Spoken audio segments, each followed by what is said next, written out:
שלומך, חן? בסדר גמור, מה שלומך? אני מעולה, אני מתרגשת ממש לרעיון הזה,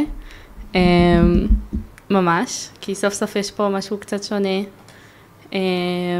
וגם עם מסר ממש יפה מאחוריו, וגם כאילו האימפקט שלכם על העולם הוא גדול גם במה שאתם עושים, וגם לאיפה אתם לוקחים את המשאבים שלכם בסוף ממה שאתם עושים. אז קודם כל אני אשמח לשמוע מי אתה, איפה גדלת, ספר לי קצת כאילו על מי היית כילד, מאיזה משפחה באת, איפה גדלת. הרבה שאלות, זה תמצית של כל החיים בערך, אני בן 28, גדלתי בלוד, וגדלתי בשכונה שקוראים לה גני אביב, שם העברתי את כל התקופה של הגן, יסודי, תקופה מאוד מרתקת, ילדות מאוד מאוד מיוחדת, כל הזמן עם חברים בחוץ ומשחקים בכדור, בלי סוף, בין הפארקים והגני שעשועים, לצד אתגרים בתקופה כזאת של השכנים שהיו לנו שם וכל מיני, בוא נגיד, התקלויות כאלה ואחרות, שעיצבו אותי כבן אדם, כל מיני דברים שקרו בזמנו, בגני אביב, אני בטוח שיש להם חלק בחיים שלי היום, והיום אני לקחתי אני מאוד אוהב לעשות ספורט, באופן כללי, מתעסק המון בכל העולמות של כדורסל, שיחקתי בקבוצה עד לפני שנה, עד לפני שהתחיל העסק. איזה קבוצה? הפועל עמית באר יעקב, נקראת, כן.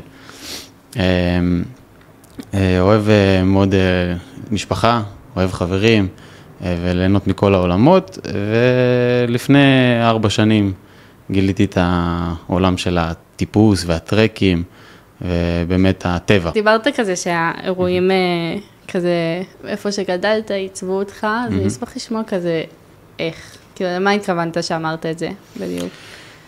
יש הרבה סיפורים מהתקופה ההיא, ניתן לך כמה דוגמאות, בוא נגיד ככה. פעם אחת ישבנו, שיחקנו כדורגל בשכונה, והיה מאוד כיף, ילדים קטנים, אני בן איזה 6-7, הייתי סתם בחוץ לצורך העניין, וכל החברים שלי שיחקו ברחוב, במדרכה. בא מאחוריי בן אדם, שאני לא יודע מי הוא, מה הוא, באזור הגיל 14-15, גדול ממני, חזק ממני, לוקח לי את הטלפון ומתחיל לרוץ. אז גנבו לי את הטלפון שם פעם ראשונה, ואחרי זה כל החברים מתחילים לרדוף אחרי הבן אדם. זה היה פעם ראשונה. פעם שנייה, אני בדרך לאימון כדורסל, גם כן הייתי ילד קטן. הגעתי ממש ליד האולם, ועוד פעם, בן אדם בא, ניגש אליי, אומר לי, מה השעה? ואני עם כדורסל, כדורגל, שקנו לי חדש. מה השעה?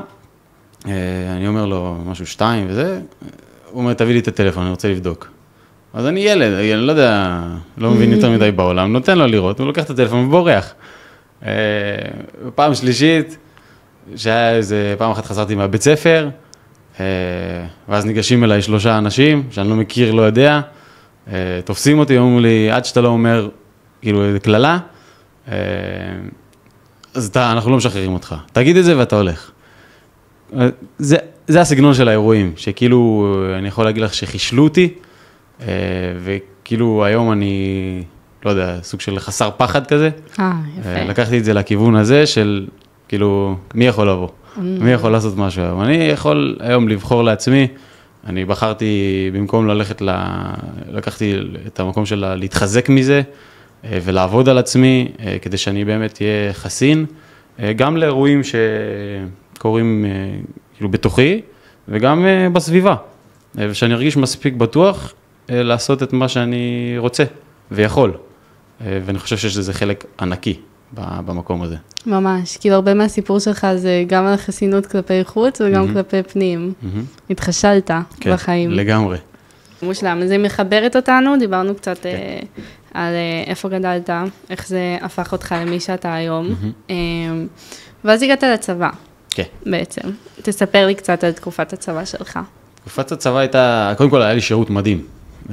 שירתתי בהגנה אווירית, בהתחלה התחלתי בפטריוט, שזה טילים נגד מטוסים, ואז במהלך השירות עברתי, כשיצאתי לקצונה, עברתי ליחידת החץ, שהיום עושים עבודה מדהימה. כן, מככבים. כן, ממש מככבים, וחיכו לזה כל השנים, את יודעת. זו מערכת שלא, היא עבדה 20 שנה, אבל לא היה איזה משהו שיגור משמעותי, ופתאום עכשיו יש המון. זה באמת כבוד ענקי, גם למי שהיום כאילו נמצא בתור מילואימניק. השירות עצמו היה חווייתי מאוד. תמיד רציתי לחקור את העולמות האלה של הפיקוד. והתחלתי בתור חייל פשוט, ואז הלכתי לקורס מפקדים, ותמיד גם הייתי בא למפקד, אני זוכר, אומר, תלמד אותי על פיקוד, תלמד אותי על מנהיגות, תלמד אותי על איך נהיים מפקדים טובים, כי הוא היה דמות ממש להערצה, ורציתי להיות כזה כמוהו. ואז היה את השלב שצריך להחליט, כאילו היה לנו ממש פרק זמן של שבוע, שבועיים, בקורס מפקדים, אם לצאת לקצונה או לא. ושם אני זוכר שזה היה בין הדילמות הכי גדולות בתקופה של הצבא. ואת יודעת, הרבה התייעצויות, חברים, משפחה, אבא, אמא, כשהיא הייתה בחיים, זיכרונה לברכה. ואני זוכר שהייתה לי שיחה אחת עם אבא שלי בתקופה ההיא, ששאלתי אותו, אבא, מה אתה אומר? לצאת או לא לצאת? להיות מפקד פשוט או עכשיו לצאת לקצונה? הוא אומר לי, הבחירה היא בידיים שלך. אתה יכול להמשיך להיות מובל על ידי אנשים אחרים, ויגידו לך מה לעשות כל השירות שלך, או שאתה עכשיו עושה סוויץ', או שאתה עכשיו נכנס לאיזשהו מעגל, שמלמדים אותך איך להגיד מה לעשות, ואיך להוביל אנשים, ואיך לגרום לאנשים לבוא אחריך. ואתה יכול לבחור להיות פה או פה. אני ממליץ לך ללכת לאופציה השנייה. כאילו באמת ליזום ולעשות דברים גדולים, ולראות איך אנשים כאילו גם באים אחרי החלומות שלך והדברים שלך. לא שבצבא, את יודעת, מגשימים יותר מדי חלומות, עושים בסוף מה שהמפקד אומר, אבל כן יש לך את האופציה יותר לשנות. כן. ויותר לגעת באנשים. למה התלבטת מלכתחילה? כי קודם כל מקבלים את ההחלטה הזאת בגיל מאוד צעיר. כן. אנחנו בני 19, 20, זה היה הטווח, הגיוני להתלבט, אני מזל מאזניים, אז ככה ש... לא, כי נשמע שזה היה כאילו מאוד מהרגע שהגעת לצבא, והסתכלת על המפקד שלך, אז כאילו זה משהו שתפס אותך כזה, הפיקוד. זה ממש תפס אותי, וגם נהניתי לחקור את זה, נהניתי להיות מפקד, ועד היום אני נהנה, את יודעת, לראות איך אני... אתה עצמאי? כן, אני עצמאי, אני עושה את הכל. קמנו פה בסוף רעיון מאפס, ב10 אצבעות, שתפס תאוצה, ואנחנו מאוד מאוד גאים בזה, וזה הכל יושב על זה, זה בסוף הכל אנשים. איך שלא נהפוך את זה, נכון? יש את הערים, יש את הטיולים, יש את הטיפוסים, אבל בסוף זה הכל אנשים, זה הכל החיבור הבין אישי, והרבה דברים כאילו קורים שם.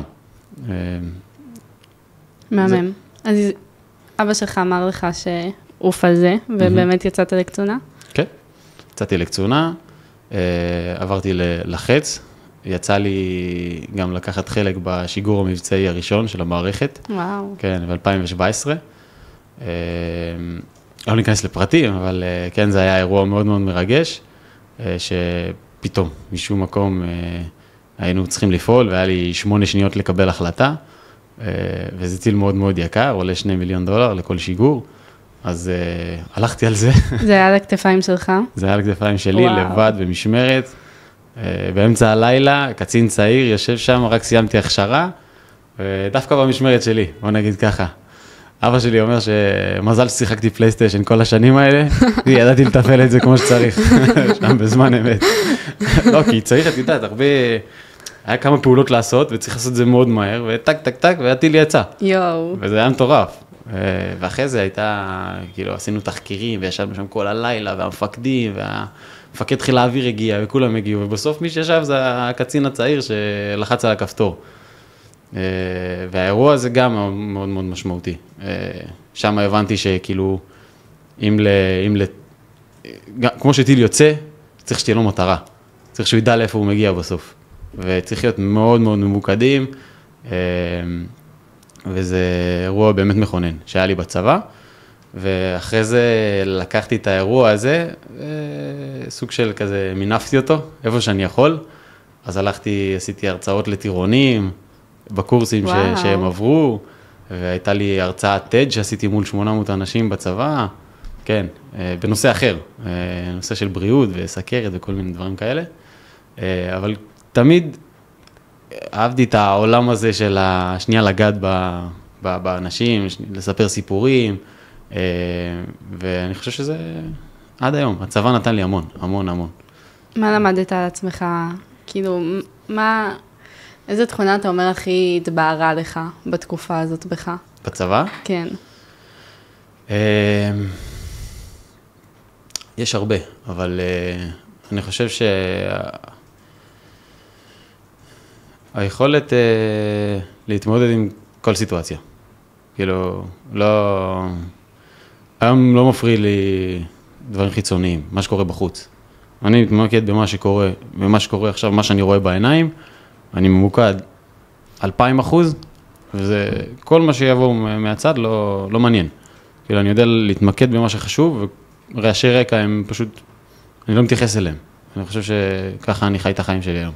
כן, זה משהו שגם לקחת מהילדות, כמו שאתה אומר, והמשיך איתך עד הרגע שלחצת על הכפתור בצבא. כן, לגמרי.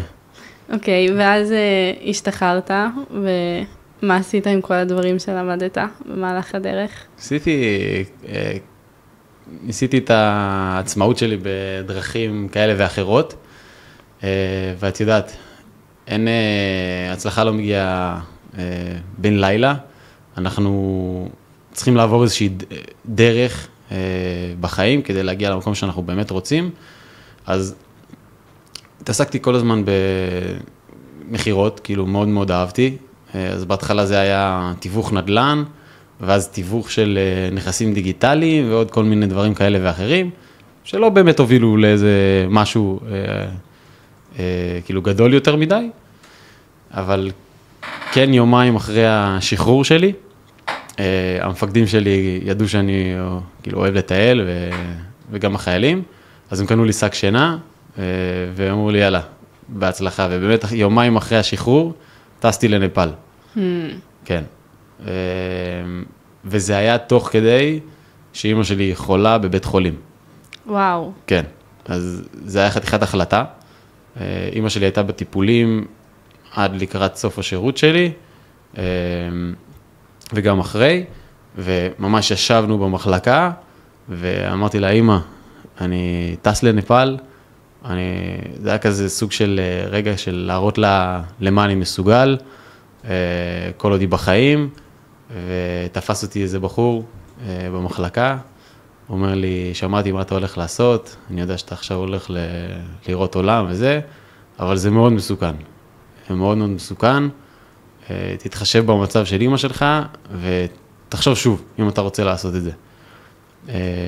וכמו שצא לך שנייה להבין, אני אבולה רסה, אם אני מחליט משהו, אז אני הולך עליו ב-2,000%, אז נסעתי לחודש, זה כאילו היה הטיול אחרי צבא, וזה היה טיול מאוד מאוד משמעותי. תמיד אמרתי לאמא שלי, אני אטפס בשבילך את האברסט, אני אטפס בשבילך את האברסט, אני אעשה, תמיד היה שם, כאילו כל הזמן שהייתה חולה, תראי שאני אעשה, ויש לי תמונה איתה בבית חולים, שאני כאילו שומר מסך מהטיפוס לאברסט, ואני מחזיק לה את היד. וואו. כן. וידעתי שאני רוצה לעשות את זה.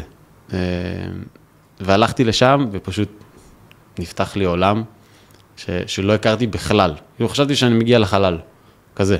מה הרגשת? אושר, שלווה, נחת, טיול.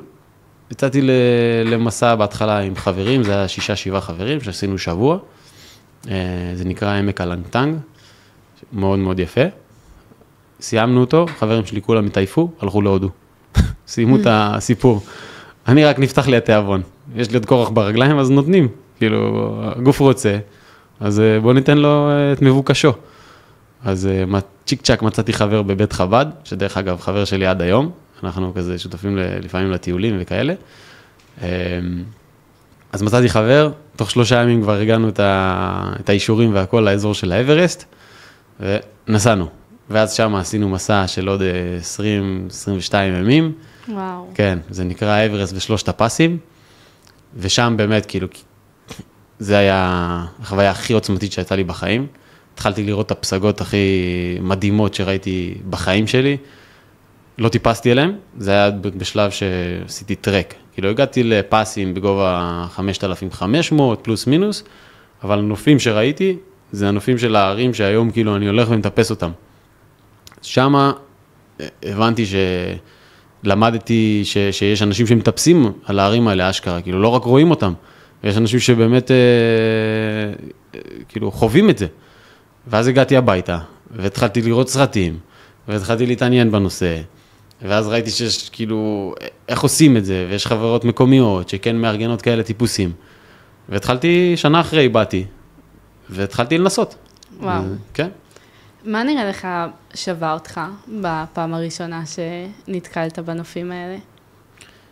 הדבר הזה שאני יכול להגיע למקום, פשוט לשבת, אני לא שומע אף אחד, אני עם עצמי והטבע, ומבחינתי זה הסוג של ריפוי. כאילו, הטיפוסים של אחרי קרו אחרי שאמא שלי נפטרה. כן, נגיע לזה. כן, אבל הדבר הזה שאני יכול להגיע, לשבת, אף אחד לא מסתכל עליי, אף אחד לא רואה אותי, חוץ מהבן אדם של לידי, ואני פשוט רואה את הנוף הכי יפה בעולם. עם השקיעות הכי מטורפות, עם הזריחות הכי מטורפות, עם הערים הכי יפים.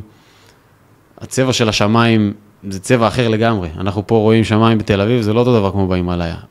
הגובה, הוא עושה שם משהו, זה באמת נראה כאילו זה עולם אחר. זה פשוט כחול, חזק, ועם הפסגות האלה זה משתלב בצורה מושלמת, וזה מה ששווה אותי ומשך אותי לטפס בעצם.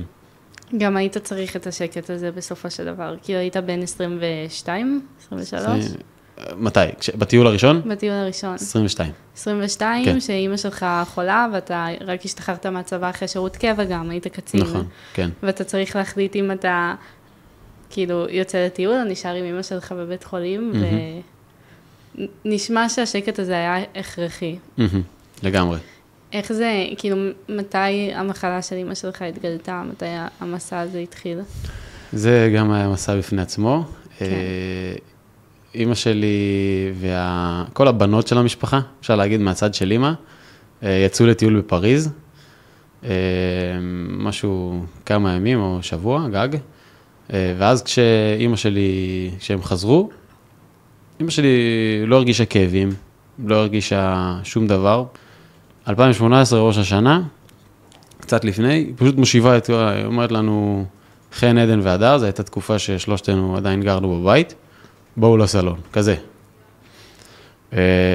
ואז היא התחילה לספר לנו, הבטן שלי, אני מרגישה נפיחות, אני מרגישה נוזלים, לא כואב לי, אבל כן, אני חייבת לספר לכם שכן גילו לי סרטן במעי הגס, ומשם התחיל המסע. שם זה מתחיל ההלם, השוק של מה קורה פה, מה זה הדבר הזה, את יודעת, כל המשפחה על הרגליים, בדיקות, עניינים, טיפולים, אז במקום לעשות חג בבית כולם ביחד, כמו שאנחנו רגילים, אנחנו מעבירים את החג באיכילוב, ואז מתחיל מסע של שנתיים בעצם, של עליות וירידות, עד כאילו, מאוד אינטנסיבי, בוא נגיד ככה. ואיך המשיכו החיים שלך מאז? כאילו מאז שחזרת מהטיול הראשון? אז גילו לה את זה שאני הייתי עדיין בצבא. כן. ב-2018. אני יצאתי במרץ 2019 לטיול, חזרתי באפריל, ואז ב-2020 היא נפטרה. אחרי שנתיים של מלחמה בסרטן, וכשהיא נפטרה, היו לי 3-4 חודשים של הלם. שוק טוטלי, היא נפטרה בנר ראשון של חנוכה. אחרי שהיא נפטרה, היה את השבעה והכל, לא ידעתי מה אני עושה עם עצמי, סוג של. חשבתי שאני יכול להמשיך לחיות איכשהו, אבל מצאתי את עצמי פשוט בחדר, סגור בבית שלי, לבד, חושב מה לעשות. ככה זה התחיל. ואז הגיעה העונה של שביל ישראל, ואמרתי, אני רוצה לעשות את זה, לא מעניין אותי החיים, יש לי את כל החיים לעבוד, אני הולך על שביל ישראל. שמעתי שזה חודשיים הליכה, שזה שביל מאוד מאוד מיוחד, עוד לפני שהם ממשיכים לכל הטיולים הגדולים בחול, בוא נלך פה בארץ. ואז משם התחיל המסע לזכרה, בוא נגיד ככה, זה היה ספתח. ובאמת שם אדיר, השותף שלי, עזר לי להכין חולצות ודגלים למסע הזה, ועשינו את זה, את שביל ישראל, לזכרה של קארול שקד, ולמען חולי הסרטן. זה היה הפתיח. ובאמת, דוד שלי, לקחנו את האוטו לאילת, לקחתי תיק על הגב, מה שצריך לשביל, והתחלתי ללכת, לבד. פשוט מהמדבר, והתחלתי להכיר אנשים בדרך, ולספר את הסיפור, זה היה ההתמודדות שלי. כאילו ראיתי שאני יכול לשלב גם טבע, שזה פה בבית, גם אנשים, שאני יכול שנייה לפרוק, ובשביל היו סיפורים מאוד מאוד מיוחדים. אנשים, הסיפור הכי מטורף שקרה לי בכל השביל, זה היה באמצע המדבר. אני זוכר שזה יום שבחרתי ללכת לבד, להתנתק מכל האנשים. רציתי את השקט שלי, ואז משום מקום הגיעו פשוט כמו חבורה של מלאכים, אנשים ממולי, שעושים מקטע של השביל. ואני אומר, כאילו, מה שלוחם, מה קורה, איך הולך, טיילים במדבר, איזה יופי. ואז אחד מהאנשים אומר לי, מה זה, מה רשום לך לחולצה? כאילו, קארול שקד? אמרתי לו, כן. אמרתי לו, היא עבדה בבנק דיסקונט, ואז היא עברה ל-HSBC, היא הייתה מאוד חזקה בבנק. הוא אומר לי, אני מכיר אותה, עבדתי איתה. כאילו, זה הייתה קולגה שלי. ואז שם, כשהוא אמר לי את זה, כאילו, משום מקום במדבר, פרצתי בבכי, ושם התחלנו להתחבק, ואז הגענו למצב שאני מגיע יותר רחוק בשביל, ואז אני מתארח אצלם בבית, אז היו חיבורים מאוד מעניינים בשביל, ותוך כדי הקונספט היה לגייס תרומות לחולי סרטן, אז פשוט הלכתי וביקשתי כסף מאנשים, בפייבוקס שפתחתי, וככה עברתי מכל בן אדם שכאילו שיכירו את הפרויקט, קראו לי חולצה סגולה, ככה הכירו אותי בשביל, וידעו שכאילו אני מגייס תרומות וכולם נרתמו לזה, ואנשים שסתם הכרתי באיזה ערב, יום אחרי זה הוא פתאום שולח לי 1,000 שקל בפייבוקס, והבנתי איזה אנשים מדהימים יש במדינה הזאת, מדהימים, זה היה החוויה הכי טובה שהייתה יכולה להיות. מה השביל עשה לתהליך הריפוי שלך? פתח לי את הצ'קרות בעיקר.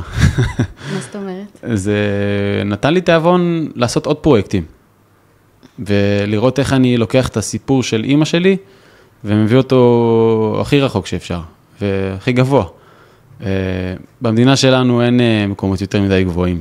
עכשיו כבשנו את החרמון, אז זה 2,800, אבל חוץ מזה אין ערים יותר מדי גבוהים, ואני זוכר מנפאל את התחושה של להיות ב5,000, ורציתי לקחת את זה יותר גבוה ויותר גבוה, ואמרתי שאת התמונה שלה ואת הרוח שלה, אני לוקח הכי גבוה שאפשר.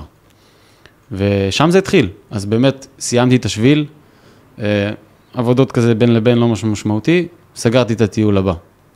התעסקתי בשיווק דיגיטלי אז. אז עבדתי במשרד, נמאס לי מהמשרד, סוג של, תוך כדי שאני יושב שם, אני בודק על איזה הר אני מטפס, ככה, ופשוט מזמין כרטיס טיסה, הכל, תוך כדי שאני במשרד, ויום אחרי זה אני אומר לבוס שלי, תשמע, אני הולך, זהו, אני עוזב. הכל טוב, שיווק, נחמד, נעים, נמאס לי. עברת את האירוע הכי, כאילו, האירוע הכי מטלטל שאפשר לעבור בגיל כזה, זה היה בדימה, ובאמת אמרת, היה לך 4 חודשים של אלם, ואז יצאת לשביל. איך אתה מבין שהחיים שלך כנראה לא ימשיכו בעבודה מסודרת, והם קוראים לך למשהו אחר? אני מבין את זה בשיחה מאוד ארוכה שהייתה לי עם אמא שלי, לפני שנפטרה. ואני יודע את זה, זה פשוט העניין של זמן.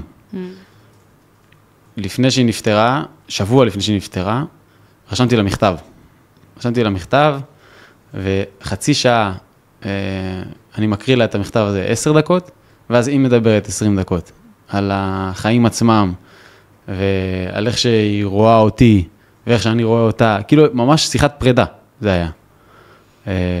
והיה לי את זה מצולם, היום אני לא מוצא את זה, שזה מבאס ממש, אבל שם זה היה לקחת את כל מה שהיא ראתה וחשבה וידעה, וכל התקופה הזאת, מאז שהיא נפטרה, זה ישב לי בראש. זה ישב לי בראש, והיא אמרה לי שם דברים שאני צריך להתעסק עם אנשים, ואני צריך לעשות את הדברים כאילו שאני אוהב, אם אני אעשה את זה, אני אגיע הכי גבוה והכי רחוק שאני רק יכול, וכל מיני דברים כאלה שהיא ראתה בי, כי בסוף מי שמכיר אותנו הכי טוב בעולם, זה אמא. נכון. אין מה לעשות, מכל האנשים בעולם. אז היא ראתה את הדברים האלה, היא אמרה לי אותם חד משמעית, חלק, ופשוט נתנה לי את ברכת הדרך. והיא תמיד אמרה, אני לא הייתי עוזבת אתכם, עד שאני לא יודעת שאתם מוכנים. ברגע שאתם תהיו מוכנים, אני הולכת, אני עוזבת, וככה זה היה. ואני, כל המסע הזה התחיל, וחיפשתי את הרוח שלה, לקחת את כל מה שהיא אומרת, וליישם אותו.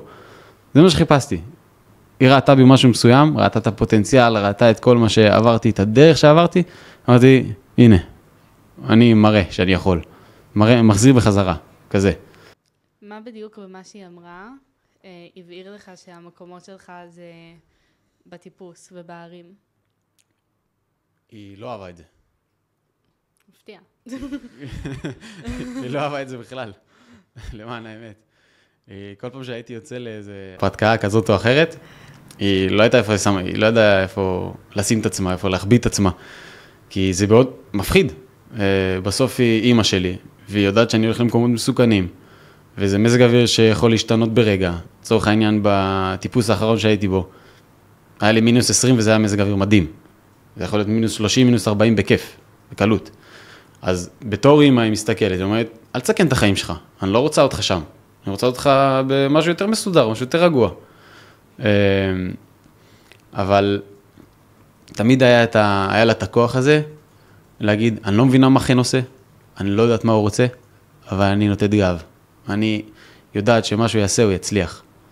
ואת הערים אני עושה לא בגלל שהיא אהבה לטייל, או בגלל שהיא אהבה לטפס, או דברים כאלה. אני ראיתי אותה מטפסת בדרכים אחרות. ראיתי אותה מטפסת בקריירה שלה, ועם האנשים שהייתה איתה, ועם המשפחה, ואיך היא מפתחת את כולנו, ועוזרת לנו. זה היה הטיפוס שלה. הטיפוס שלי זה משהו אחר לגמרי. אבל כן, אני עושה היום דברים שאני אוהב עם הגב שלה, עם הרוח שלה, עם הנשמה שלה שחיה בתוכי עדיין. ואני מרגיש את זה בכל דקה, שעה, צעד, ובטח שבכל פסגה. איך אתה מרגיש את זה? בלב חזק. כן, בלב, במחשבות, במיוחד באירועים גדולים. שכזה אני מסתכל ואומר, אם היא מסתכלת עליי עכשיו, כנראה שהיא... זה קרה בזכותה, אני עושה את כל בוא נגיד גם שאני מטפס לפסגה, ועכשיו באמצע הלילה, וקר וקשה, יש את כל הסיבות להפסיק, אז אני שנייה נזכר, שיש מישהי שמסתכלת, מישהי שיודעת, מישהי שרוצה שאני אהיה למעלה, ואני פשוט עד הסוף. הכל נהיה שולי. הכל נהיה שולי, שום דבר לא מפריע, לא משנה כמה כואב ברגליים, לא משנה כמה לא אכלתי, לא משנה כמה אני צמא, לא משנה כמה קר, אני עולה. אני עולה, וכשהראש הוא נעול ככה, אז גם הגוף עובד. אבל, את יודעת, גם יש לי הרבה שיחות עכשיו עם המשפחה על הדברים האלה, והייתה לי שיחה מעניינת עם דודה שלי. והיא ראתה אותי מתחיל לעשות 6,000, 6,100, 5,500, כל מיני דברים כאלה, טיפוסים.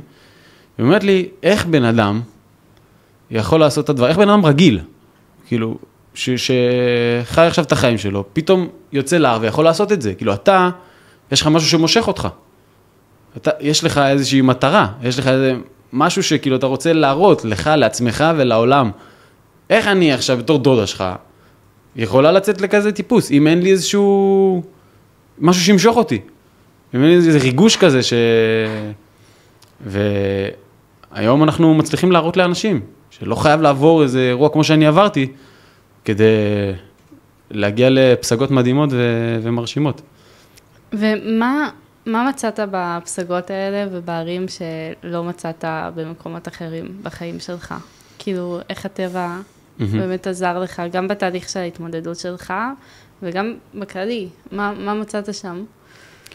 מצאתי את החוויה, מצאתי את הדרך, מצאתי את האנשים, מצאתי את האתגר, מצאתי את הנופים המדהימים, מצאתי את התחושת מסוגלות העצמית, את הסיפוק, את כל הדברים באמת הטובים שאפשר למצוא, ואני סוג של בן אדם שאוהב לקחת לקצה. אני חושב שכל ספורטאי יתחבר לדבר הזה, כי בסוף, כשאנחנו מתאמנים ועובדים קשה, אנחנו עושים את זה בשביל משהו. נכון. וכשאנחנו משיגים את המשהו הזה, זה יכול להיות פסגה של הר, זה יכול להיות אליפות, זה יכול להיות ניצחון באיזה משחק מאוד חשוב, עבדנו קשה, קשה, קשה, השגנו את מה שאנחנו רוצים, ואז יש תחושה כזאת של נפילת מתח. והיום אני חי מהדברים האלה, אני חי מהתחושות האלה, ואני כבר לא יכול לחכות למסע הבא, אני כל פעם מסיים מסע, ואני כבר מתכנן את המסע הבא, כדי להרגיש את זה עוד פעם, זה כמו סוג של התמכרות כזאת. כן. ואני רק מחכה לתחושות האלה עוד פעם ועוד פעם, זה קשה, שורף כל הגוף, לא תמיד אוכלים כמו שאוהבים, אין תנאים, אבל תמיד מחפשים את האתגר הבא. איך אתה מסביר את זה? אי אפשר. זה באמת אי אפשר להסביר את התחושה הזאת. זה משהו שקורה מעצמו. ואני רואה את זה גם לא רק על עצמי, אני רואה את זה על כל האנשים שאנחנו מובילים אותם דרך. הם יורדים מההר, וכבר מתחילים לדבר איתי על הערים הבאים שהם רוצים. מתי הבנת שכאילו את החוויה האישית שלך אתה רוצה להנגיש לעוד אנשים? תמיד חשבתי איזה עסק לעשות ואיזה דברים איזה משהו משמעותי, כאילו, ייקח אותי קדימה.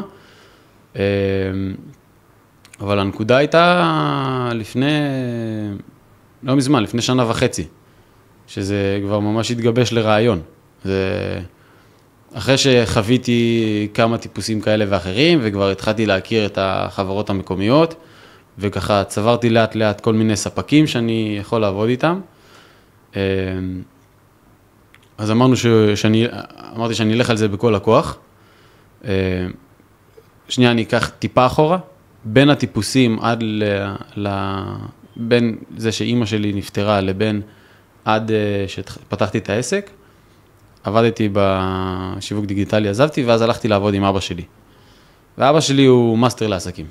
ככה הוא באמת פנומן. הוא רואה 10 צעדים קדימה, הוא רואה מה יעבוד, מה לא יעבוד, איך יעבוד, יודע גם כן, אם כבר מנהיגות, אז יודע להוביל אנשים לעשות דברים גדולים, ופשוט למדתי ממנו.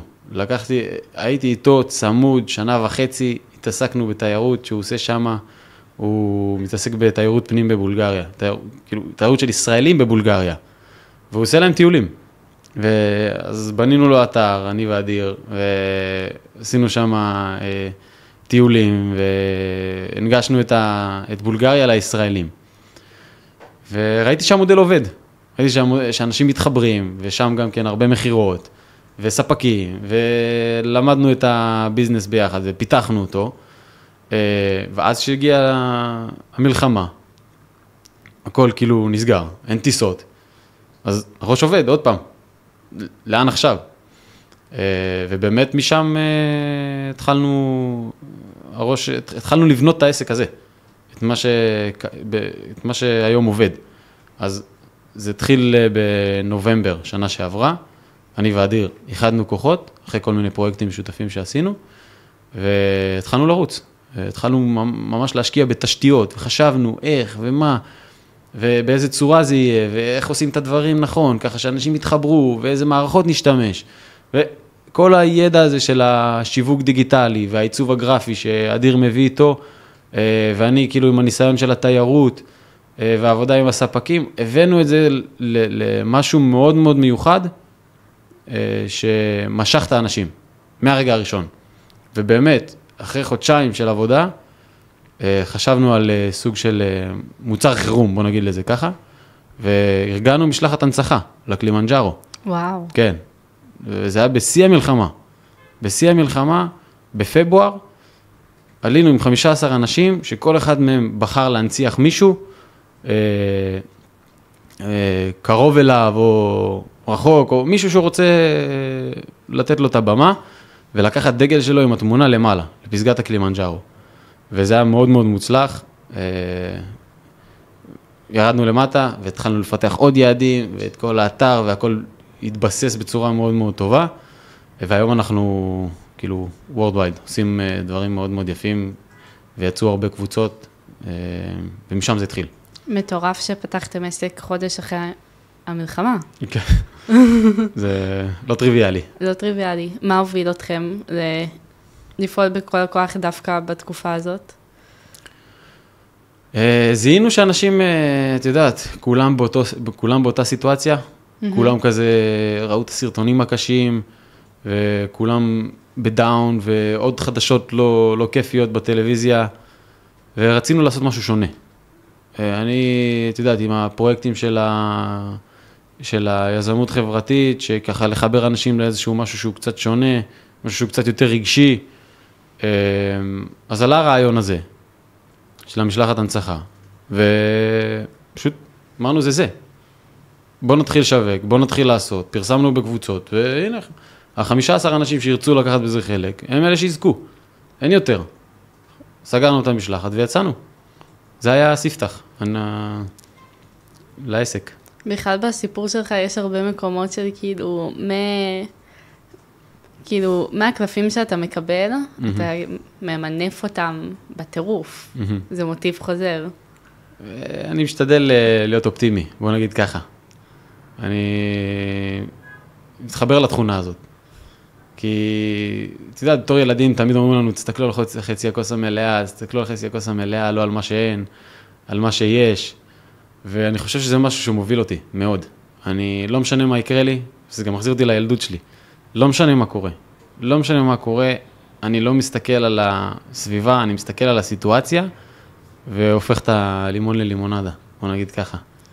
אז שהתחלתם את העסק ופגשתם כל מיני אנשים, אז כאילו, מה גורם לאנשים לרצות לצאת למסע כזה? חוץ מהפן הפיזי וחוץ מהנופים, ומי שאוהב לטפס אז זה הטיפוס, אבל מה באמת גורם להם להחליט שהם עוזבים עכשיו הכל והולכים לטפס על ההר? תשמעי, זו שאלה מדהימה. נראה לי שזה קשור גם לתקופת זמן שאנחנו נמצאים בה. אנשים מחפשים מהם ריגושים. אנשים פשוט מחפשים ריגושים. אנחנו בתקופה שיש הכל. הכל מהכל. אין ספור אפשרויות, כולם דיגיטליים בטירוף, AI ודברים שהולכים ומתקדמים כל הזמן, ואני חושב שאנשים קצת מתגעגעים לתחושה הזאת של משהו אמיתי, לצאת לטבע, להרגיש משהו, אנשים, וזה מה שמושך.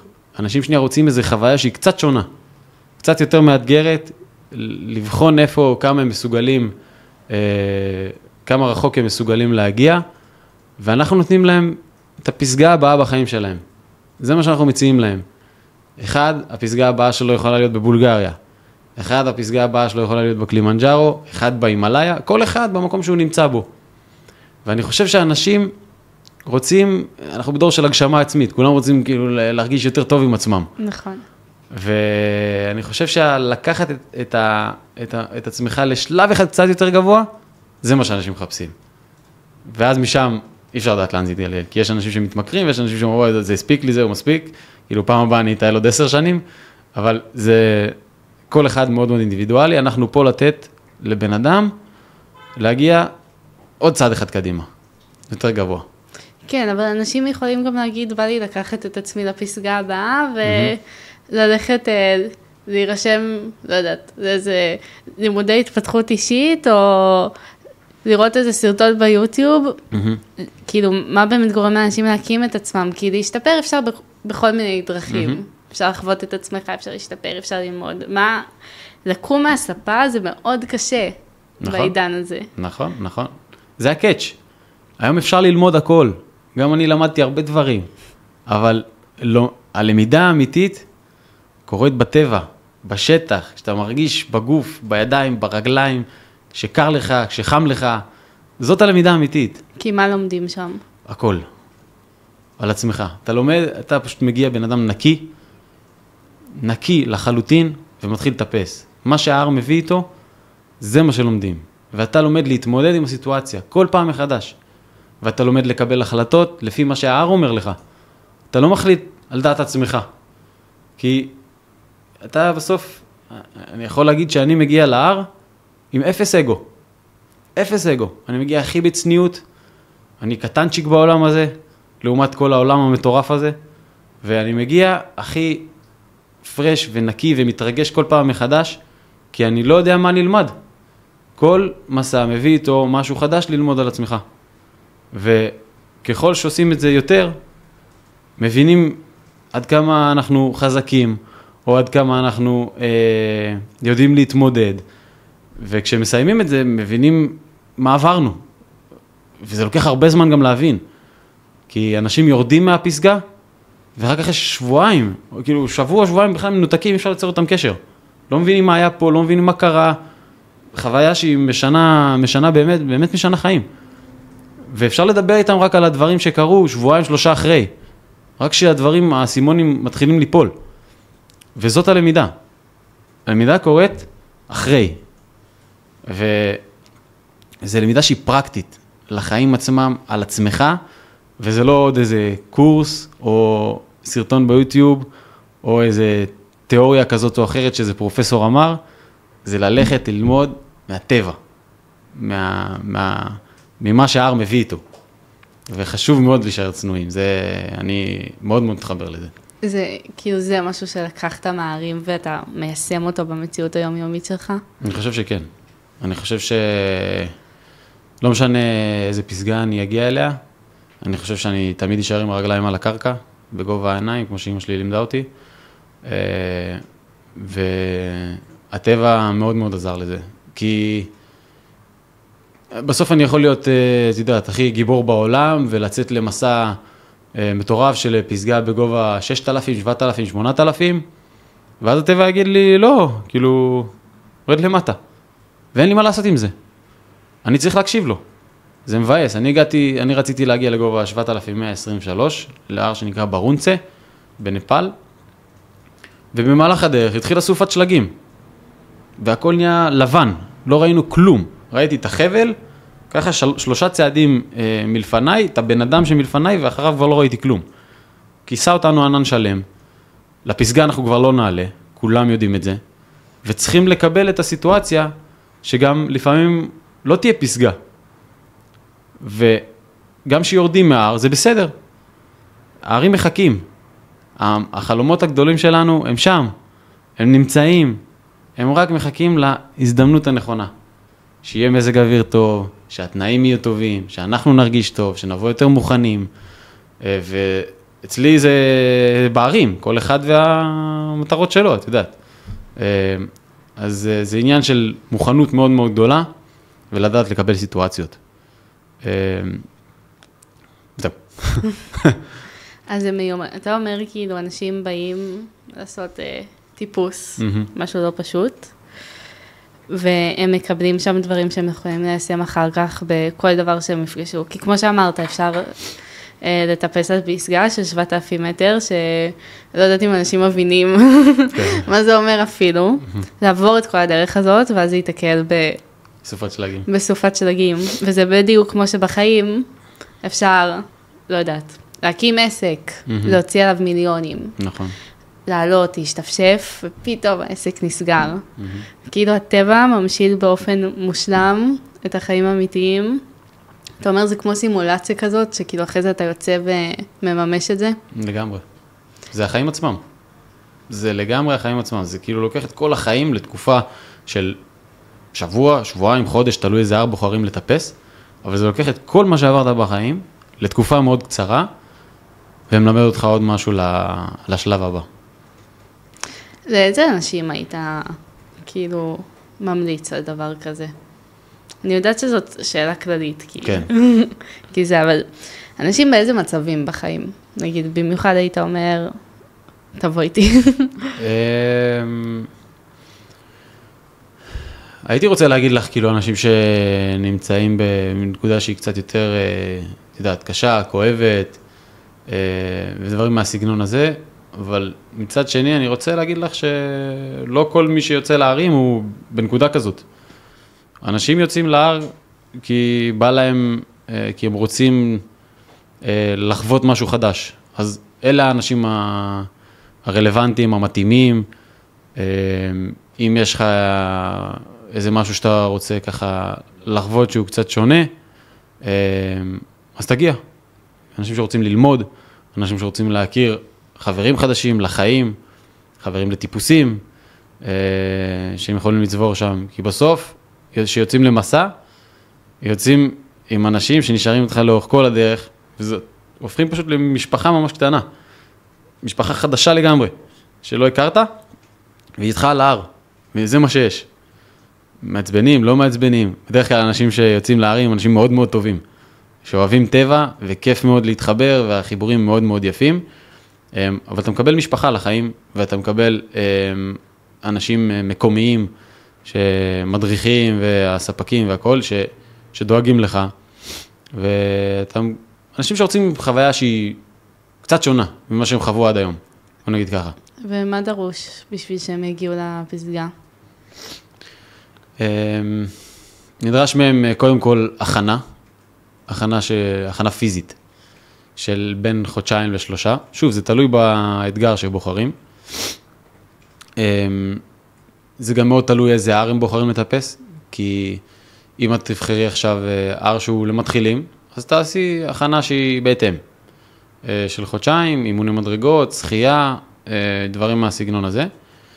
ואם את בוחרת עכשיו לטפס הרים בסגנון טכני יותר, אז כבר צריך ללכת לעשות דברים של להתאמן בסגנון אלפיני, כמו קורס טכני כלשהו, כדי להגיע יותר מוכנים. יש הרים שאי אפשר להגיע אליהם עם 0 ידע או 0 ניסיון. אני את ההר האחרון שטיפסתי, אם הייתי מגיע בלי הערים הקודמים שטיפסתי עליהם, לא היה לי סיכוי. כאילו, כי זה שמיים וארץ. צריך לדעת לתפעל את הדברים בערים. יש חבלים, יש קשירות, יש דברים שנקראים ג'ומר, גרזן קרח. צריך לדעת לעבוד עם זה. אז כן הייתי ממליץ לבנות איזשהו מסלול. אנשים שאף פעם לא עשו כלום, תתחילו מטרק, תראו עולם, תראו איך אתם מרגישים שנייה עם תיק על הגב, והליכה, ומקלות, ואז משם להתחיל להיכנס לעולם הזה של הטיפוס פסגות, וכל פעם להגביר את הקצב, כמו שאנחנו אוהבים. זאת אומרת, כאילו זה לא מספיק להחליט, שאני רוצה לטפס על משהו, צריך להתכונן. ברור. תשמעי, כל החלטה שתיקחי בחיים שלך, יש לה מחיר. אין מה לעשות. גם מחיר כלכלי, גם מחיר גופני, גם מחיר מנטלי. ומי שרוצה את הפסגה, יצליח לעשות את זה. הוא יצליח לעשות את זה אם הוא מוכן. כשאני לוחץ אני רואה איך אנשים, תשמעי, אנחנו גם מתעסקים עם הרבה אנשים עכשיו בעסק, ואנחנו רואים איך אנשים מתלבטים. אנחנו רואים איך אנשים קשה לקבל, יש כאלה שהם מחליטים על המקום. יאללה, יש הר, אני בא. כזה. ויש אנשים שלוקח להם זמן לקבל את ההחלטה, והם צריכים להתבשל איתה, ויש כאלה אנשים שהם יותר טכניים. בוא תסביר לי כמה כל יום הולכים, ואחרי שתסביר לי אני אדע. ומה הסיכויים להגיע לפסגה, כי הולכים על מספרים יותר. יש הרבה סוגים של אנשים. כן. בסוף החוויה היא אותה חוויה לכולם. לא משנה מאיזה רקע אתה בא. אם אתה רוצה לטפס את ההר, אתה צריך להתכונן פיזית, מנטלית, ולהכין את הכיס.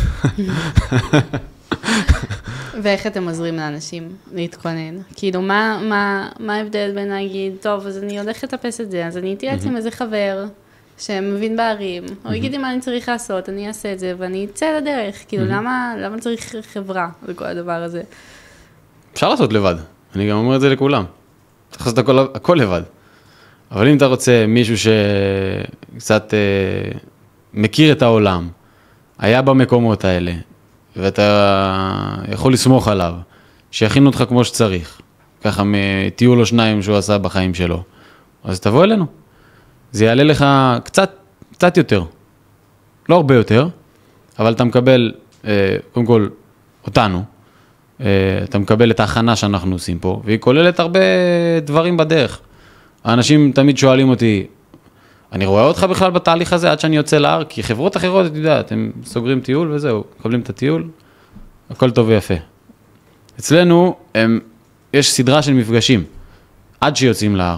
אז אתה פוגש אותי פעם אחת במפגש שמדברים על הציוד, ואתה פוגש אותי פעם שנייה בטיול שאנחנו עושים לך פה בארץ, ואתה פוגש אותי פעם שלישית במפגש ככה לקראת היציאה, שאני נותן דגשים מיוחדים ואיך לעשות ומה החוקים על ההר, ואיך מתנהלים מול הספק המקומי. בסוף כל המטיילים שלנו, אני אומר להם, אתם מטיילים עצמאיים, כל אחד לעצמו, בקבוצה של ישראלים, עם הדרכה מקומית. אנחנו פה כדי לעשות לכם את ההכנה יותר נכונה ונחיתה רכה. אתה יכול לסגור הכל לבד, אתה יכול להתמודד עם הכל לבד, אתה יכול לקבל ספק מקומי, אבל קח בחשבון שקודם כל אתה תעשה את זה לבד, וזה פחות כיף, ואתה מסכן את הטיול שלך משמעותית, אם אתה נופל על ספק שהוא לא טוב, עם מדריכים לא טובים, אם יכול להיות שגם לא תקבל את השירות. אנשים, קרה להם המון פעמים ששילמו כסף בכל מיני יעדים, זה לא רק ביעד מסוים. משלמים מקדמות, משלמים את כל מה שצריך. הרבה מהאנשים גם עובדים עם תשלום מלא מראש, מגיעים למקום וכלום. כאילו, לא מקבלים את השירות. אז פה, זה מה שאנחנו באים להציע. אנחנו נותנים גם את ההכנה וגם את הספק המקומי האיכותי, שאני הולך, בודק, מכיר, ואם אני לא בדקתי וראיתי בעיניים שלי שעובד כמו שצריך, אני לא מציע את הטיול הזה. כאילו, אני קודם כל מגיע, ואחרי זה אני מתחיל להציע את זה לאחרים. ומעבר לפרטים הטכניים, שמי שרוצה למצוא אותם, יוכל למצוא אותם, מה הליווי שלכם מאפשר? באמת מאפשר? וואי, זו שאלה טובה. היום בבוקר, בן אדם שנרשם לטיול הקלימנג'ארו, הוא כבר תקופה מדבר איתי, ואני רואה שכאילו, את יודעת, יש קונקשן טוב, הוא דיבר איתי על כל מיני טיולים. השירות מאפשר חיבור בין אישי, נקרא לזה ככה. אני יכול להגיד לך שלקוחות שנרשמו לטפס על הר, בכלל מדברים איתי על נושאים אחרים לגמרי. ואם הם צריכים ככה פתאום איזה 10 דקות שיחה, אז פתאום מדברים גם על הנושא של הסיפור, והסרטן נפתח, ועל התרומות, וכל מיני... יש פה משהו מאוד מאוד מיוחד, סביב העולמות האלה של לעזור לחולי סרטן, וזה נפתח המון. זה נפתח המון, זה יכול להיות בשלב מוקדם עם הלקוח, כאילו בשיחת מחירה, וזה יכול להיות גם שהוא מקבל את השירות, ויכול להיות גם אחרי. אז הם מקבלים את הדבר הזה, אני תמיד זמין לכל הלקוחות, כל הזמן, מתי שהם רוצים, הם יכולים להתקשר, ואני חושב שזה משהו מאוד משמעותי בדרך. זה שיש להם מישהו לדבר איתו, זה שיש מישהו להתייעץ איתו, לשאול את השאלות, ואני תמיד עונה לכולם, הכי בכנות, אם יש משהו שהוא לא מתאים, אז גם אני אומר, זה לא מתאים. בן אדם שואל אותי אם יש שלג על הפסגה בוודאות. לא יכול להגיד לו. שואל אותי אם בוודאות מגיעים לפסגה, בפברואר. אני לא יכול לדעת. יש כל כך הרבה דברים שצריך להתמודד עם הטבע, אבל אני פה לתת את הביטחון, לתת את המענה, לתת את ההכנה, ואת כל מה שעוברים בדרך, ולענות על כל השאלות שיש, שעולות. ואיך זה גורם לאנשים להרגיש, שהם יודעים שיש להם את הליווי הצמוד הזה? לדעתי טוב מאוד. איך אתה מסביר את זה? כי זה טיול מלחיץ, זה טיול שהוא לא פשוט. גם אם אתה מטייל מנוסה, אז כאילו בסוף אתה מתמודד פה מול טבע. ואת זה, ברור שגם את זה אתם לא יכולים לשנות, אבל מה הם מקבלים בזה שוואלה, יש להם שני בחורים טובים שכזה מלווים אותם? הם מקבלים המון מזה, כי אנחנו לא רק מתייחסים לטיול עצמו, אנחנו מתייחסים המון לפני הטיול, ואנחנו מתייחסים גם לאחרי הטיול.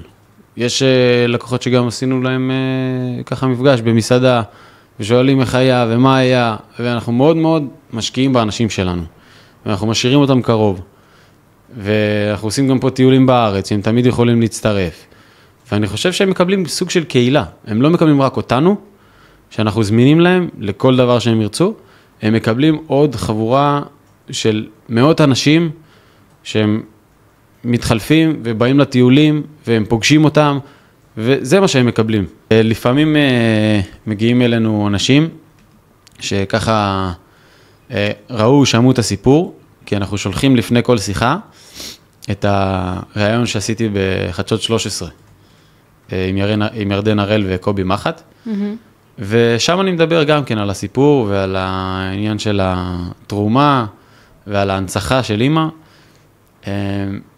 והם מאוד מתחברים, והם מבינים שלטבע יש כוח עצום בריפוי, והם רוצים גם.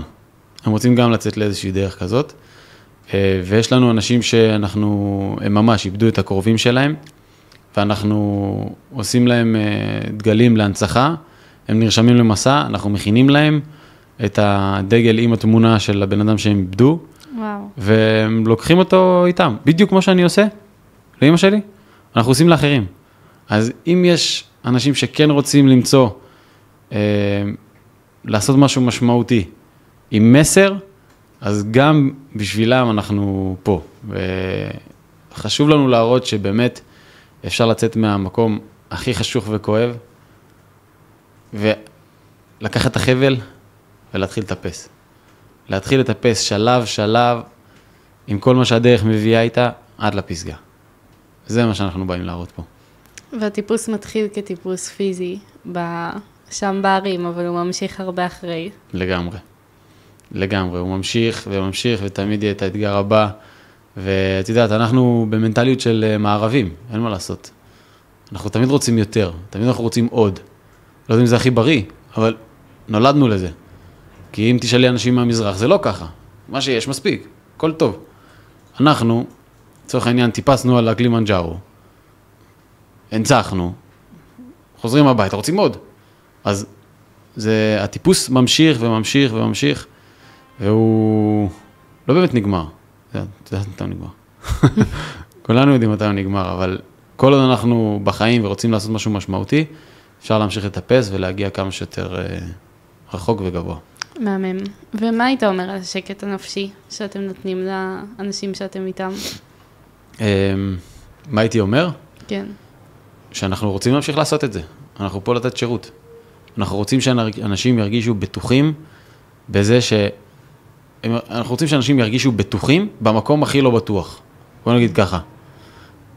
לפני שיוצאים למסע לטיפוס על הר גבוה, יש הרבה חששות, הרבה דברים שצריך להכין לפני, הרבה בירוקרטיה, גם עם המדינות שמגיעים אליהם, הרבה הכנות, ואנחנו פה לתת את הביטחון, לעשות את זה יד ביד, כל הדרך לפסגה. זה מה שאנחנו רוצים. מה החשש שהכי עולה?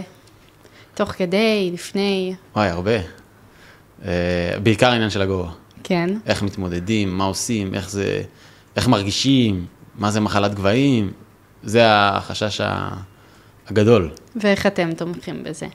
אנחנו מסבירים מה עושים, איך מתמודדים.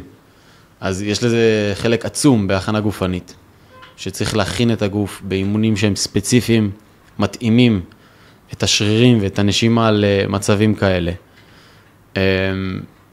יש גם פתרונות בארץ, שאפשר ללכת לחדר היפוקסי, וללכת למלון של 3-4 לילות, שמדמה כאילו אתה נמצא בגובה, ועושים את זה ממש בסמוך לטיול. יש כל מיני פתרונות, אנחנו מציעים את הפתרונות, ואומרים מה צריך לעשות כדי להתמודד טוב עם הגובה. אבל אני תמיד אומר לאנשים, שנכון, כולנו מפחדים מהדבר הזה, זה כרגע קצת מלחיץ, אני לא יודע להגיד לך איך אתה תרגיש. אני לא יודע, כי זה מאוד מאוד אישי, מאוד מאוד אינדיבידואלי. אתה תדע, אפרופו למידה, אתה תדע ואתה תלמד על עצמך, ממסע למסע איך אתה מתמודד עם הדבר הזה, בשטח. מי שידע איך להכווין אותך, אם אתה מסוגל להמשיך, או צריך לרדת, או דברים כאלה, זה המדריך המקומי. אבל אתה צריך לצאת לדרך כדי לדעת. אתה יכול להישאר בנקודה שאתה לא תדע אף פעם. אתה לא תגיע לפסגה, אתה לא תחווה את מה שתחווה, אבל אתה תישאר באותה נקודה. אם אתה רוצה ללמוד, להבין איך הגוף שלך מתמודד, איך אתה מתמודד, איך אתה מתחזק, אז אתה צריך לצאת לדרך. אתה צריך לעשות את זה במוקדם ובמאוחר, כי אם לא, אתה תישאר באותו מקום. פשוט אתה לא תצא לדרך האמיתית שלך. אז אם אתה רוצה לקחת את עצמך ולהגיע למקום חדש, גבוה, יפה, ולהבין מי אתה באמת, תבוא איתנו. וואו, חזק. דיברת פה קצת על המדריכים המקומיים. זה לא יוצר לאנשים קצת תחושה של כזה, אתם איתנו לפני, אולי אתם איתנו אחרי, אבל תוך כדי אנחנו בכלל עם מישהו, כאילו, ספק מקומי.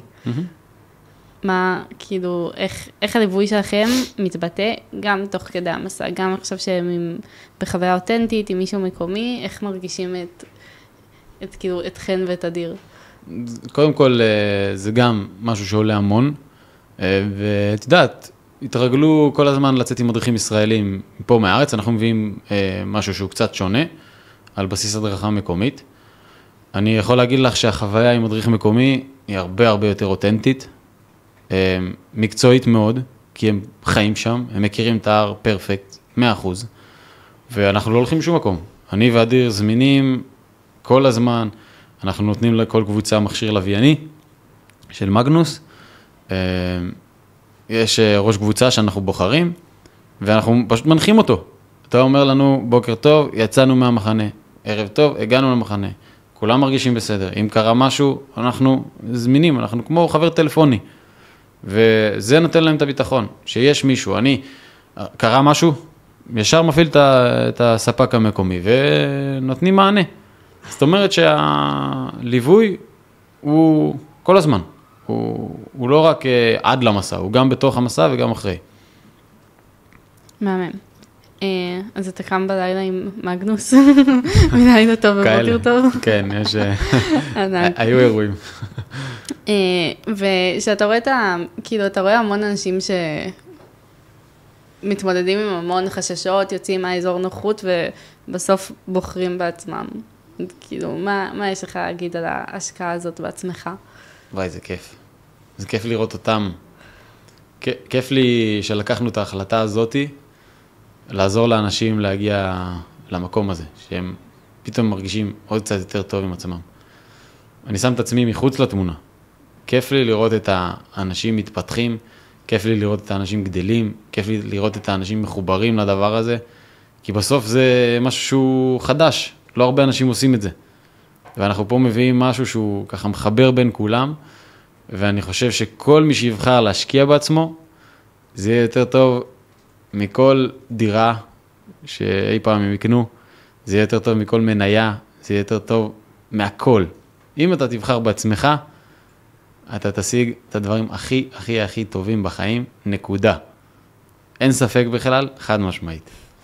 יש לי משפט קבוע שאני המניה הכי טובה של עצמי. נכון, את צודקת. גם את זה, תדפיסו על חולצות. לגמרי. אני יכול להגיד לך שכאילו, סתם, אם מדברים מספרים, מניה יכולה להיות 20-30% בשנה, אז אם את משקיעה בעצמך, זה גם יכול להיות אלפים. את יכולה בשנה אחת לקחת את עצמך 2,000% קדימה, ו3,000. תלוי כמה את מוכנה לזה. ויש איזה סיפור שאתה זוכר ממישהו שליווית, משהו שחקוק לך, על מישהו שוואלה קיבל תשואה גבוהה מהמסע בהר. כל הגוף שלי, ואני מתרגש שאני מדבר על זה, יש הרבה סיפורים, בטח. יש המון. יש לנו אנשים שהגיעו לפסגות וחזרו פשוט באורות. יניב זה בחור מאוד מיוחד, שהוא מורה דרך, והוא הגיע אלינו גם כן מהפייסבוק. ויניב היה לו קצת יותר מאתגר בפסגה של הקלימנג'ארו, וראיתי את הדרך שהוא עובר שם כדי להגיע וכמה מאמץ הוא השקיע עד שהוא הגיע לפסגה בגובה 5,895 מטר באפריקה, וכשהוא ירד משם הוא גם כן התחיל למנף את הדבר הזה, התחיל לעשות הרצאות ביישוב שלו, הוא הלך להנציח שם את אחד החברים שנפלו, והוא מספר על זה לאנשים, ואחרי זה שהוא סיים את הקלימנג'ארו, הוא חזר אליי עוד פעם, חיפש עוד אתגר, והצלחנו גם להוציא אותו ליוון, לפסגת האלים, באולימפוס. וואו. כן, והוא עשה את זה עם שני הבנים שלו. ואני יכול להגיד לך שאחרי שהוא עשה את הקלימנג'ארו בגובה 6,000, הוא הלך לאולימפוס, שזה אזור ה-2,900, הוא אמר, כאילו, אחרי שעברתי את הקלימנג'ארו, אני יכול לעבור, כאילו, הרבה יותר, אני הרבה יותר חזק, אז מקבלים פרופורציות.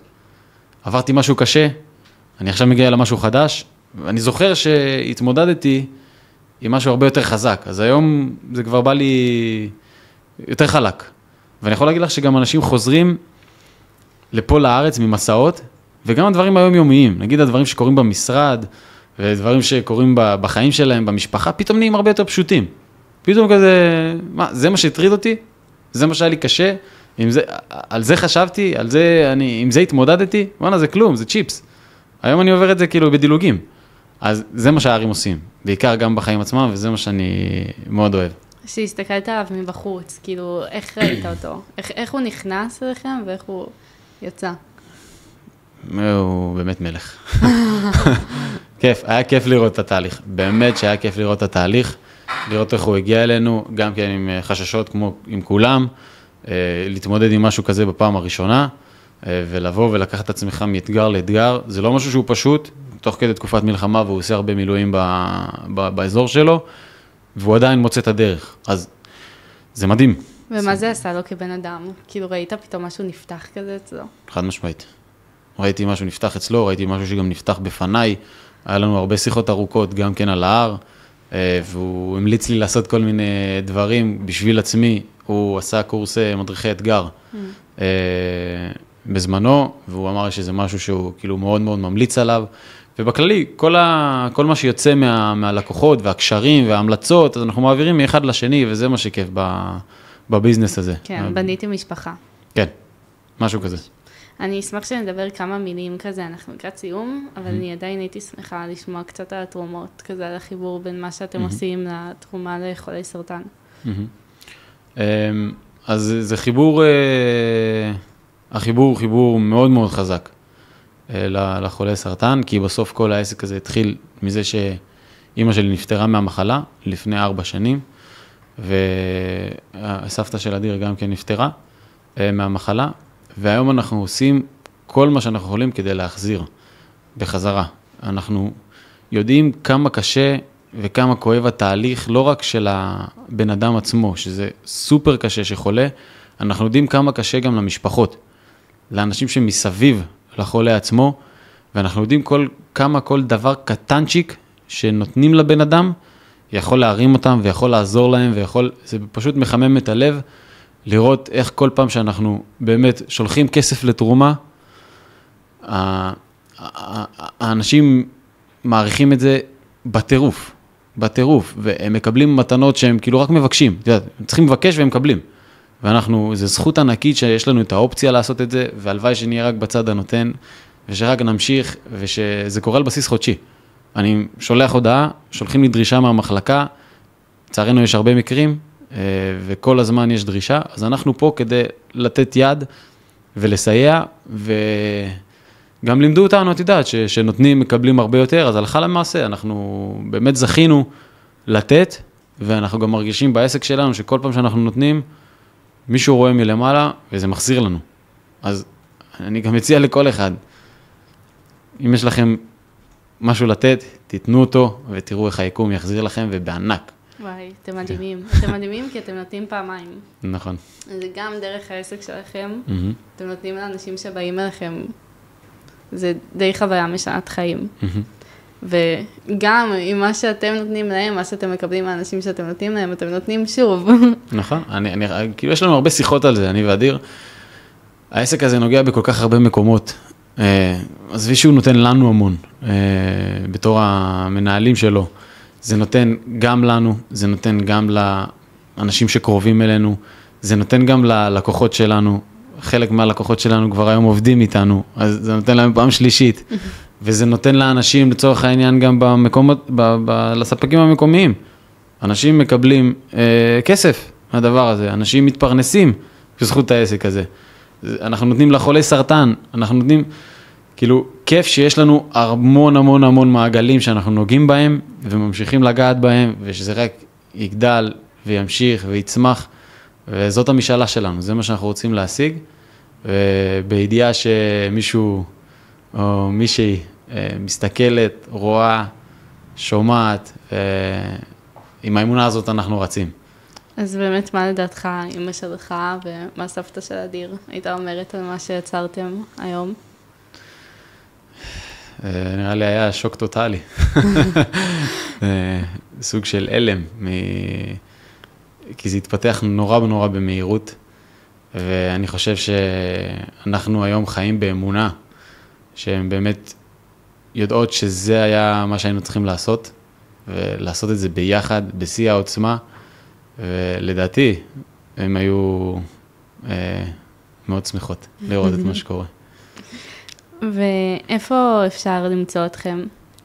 אפשר למצוא אותנו באתר אינטרנט, IR Expeditions. אפשר למצוא אותנו בוואטסאפ שלי, של אדיר, של השירות לקוחות. ועכשיו פה בפודקאסט, בסרטונים שנפרסם. ויש הפנינג בקרוב? נכון, אנחנו הולכים לעשות אירוע לחולי סרטן בתל השומר, בפברואר הקרוב, שככה גם הקהילה תוכל להשתתף בו, ואנחנו נפרסם פרטים ממש בקרוב, וזה יהיה ככה הזדמנות גם לחבר את הקהילה שלנו, את המטיילים, לחולים, כמה שאפשר. לא תמיד זה הכי מתאפשר, כי המצב של הילדים, אבל זה יהיה פעם ראשונה שיהיה חיבור, כי עד עכשיו זה קרה כל אחד בנפרד. הלקוחות מקבלים טיול, החולי סרטן מקבלים מתנות, וזה יהיה פעם ראשונה שאפשר לעשות משהו ביחד. וזה יהיה מאוד מאוד מיוחד ומרגש. וזהו, אנחנו נפרסם פרטים. מהמם. ואני רוצה לתת כזה איזה סיפור אקסטרה למי שנשאר עד עכשיו. אוקיי. יש איזה הישג חדש שהגעת אליו לאחרונה? כן. שטיפסת עליו לאחרונה? כן. זה האמת, זה הישג שאני מאוד מאוד גאה בו.